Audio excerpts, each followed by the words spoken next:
place maintenant à l'UE2, matière par cœur par excellence avec l'histologie, la biocelle et embryologie. Alors comment tu t'organisais donc du coup pour apprendre, notamment donc en histologie, cette masse d'informations assez dense? Ben ouais, déjà c'était des cours très chargés qu'il fallait connaître vraiment sur le bout des doigts. Bon, en soi, il te passe les cours en début d'année, ce qui te permet quand même d'avoir du temps pour les apprendre. Et personnellement, enfin, je passais par une compréhension du cours. Et après, faut trouver la méthode la plus appropriée pour soi-même pour apprendre le cours le plus rapidement possible et de la meilleure façon possible. Personnellement, j'aimais bien faire des tableaux et après, je lisais le cours, hein. D'accord. Et il y avait une méthodologie sur la fréquence de révision?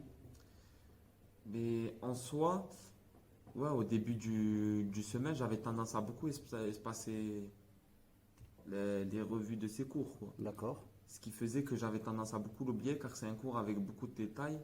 Et du coup, je l'ai compris et après, je l'ai revoyais. Si je le voyais aujourd'hui, je le revoyais demain. Après, dans 2 jours, 4 jours. Et après, une fois que tu vois que tu le connais bien, tu pouvais espacer de 1 à 2 semaines jusqu'au concours, quoi. Jusqu'à que tu te retrouves en décembre, Ça arrive vite. hein. Ouais, c'est ça.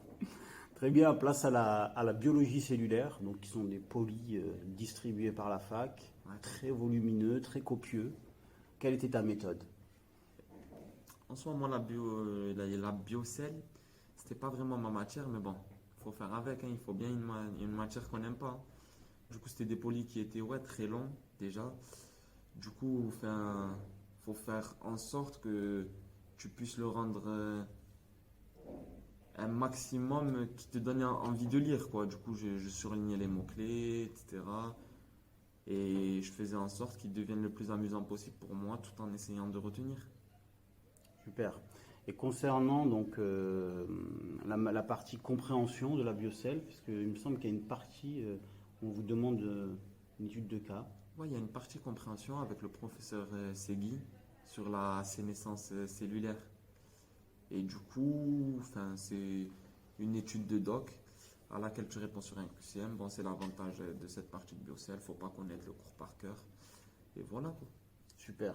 Donc concernant la plateforme, on va vous mettre à disposition donc des tableaux et les QCM pour la biocelle. On ne vous mettra pas à disposition les polis parce qu'ils sont distribués par la fac et qui font référence, ils font foi. Il ne faut pas changer de support.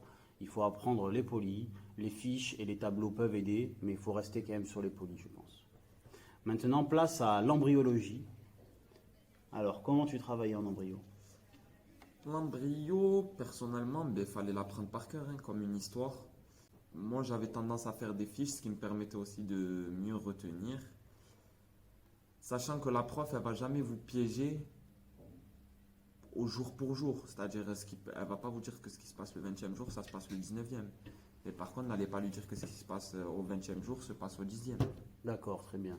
Donc, des frises chronologiques pour avoir une vision globale et structurée de l'évolution de l'embryologie et en même temps ne pas être au jour près le jour J. Donc, C'est sur ça. la plateforme, on va vous mettre à disposition la frise chronologique. Voilà, elle est déjà mise en ligne et les QCM. Voilà, donc dans la prochaine vidéo, on va vous parler de l'UE3, la matière de compréhension par excellence avec la physique et la physiologie. A tout de suite. À tout de suite.